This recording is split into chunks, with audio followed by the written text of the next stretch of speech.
The sorrows of young Werther, एक युवा व्यक्ति की बिना किसी प्यार के अत्यधिक प्रतिक्रिया के बारे में एक कहानी।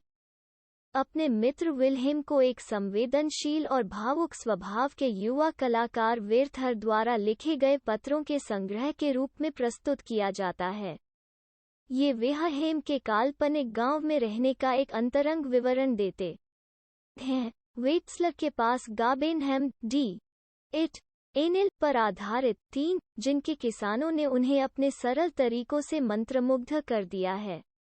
वहां उसकी मुलाकात एक खूबसूरत युवा लड़की शार्लोट से होती है, जो अपनी मां की मृत्यु के बाद अपने भाई बहनों की देखभाल करती है। पहले से यह जानने के बावजूद कि वेर्थर को शार्लोट से प्यार हो जाता है, वो उससे 11 साल बड़े एल्बर्ट नाम के एक व्यक्ति से सगाई कर चुकी है। दर्द के बावजूद यह उनके कारण होता है। वेदर अगले कुछ महीनों में उन दोनों के साथ घनिष्ठ मित्रता की खेती करता है। उसका दुहक अंततः इतना असहनीय हो जाता है कि उसे विल्हेम को वीमर के लिए छोड़ने के लिए मजबूर किया जाता है, जहां वो फ्रॉलिन वॉन बी से परिचित हो जाता है।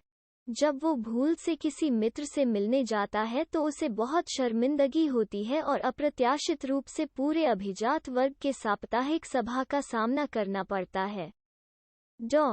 उसे बर्दाश्त नहीं किया जाता है और उसे जाने के लिए कहा जाता है क्योंकि वो एक रईस नहीं है।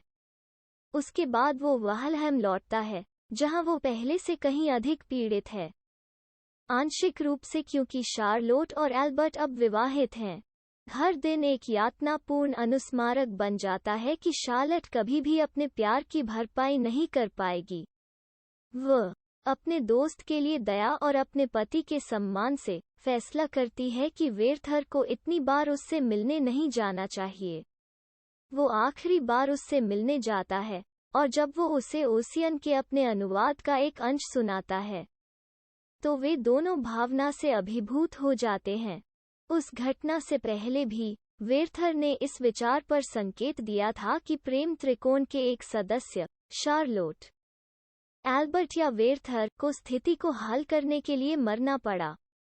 किसी और को चोट पहुंचाने या हत्या पर गंभीरता से विचार करने में असमर्थ वेर्थर को अपनी जान लेने के अलावा और कोई चारा नहीं दिखता।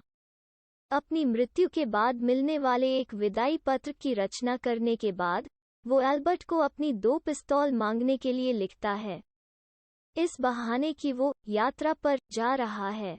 शार्लोट ने बड़ी भावना के साथ अनुरोध प्राप्त किया और पिस्तौल भेज दी।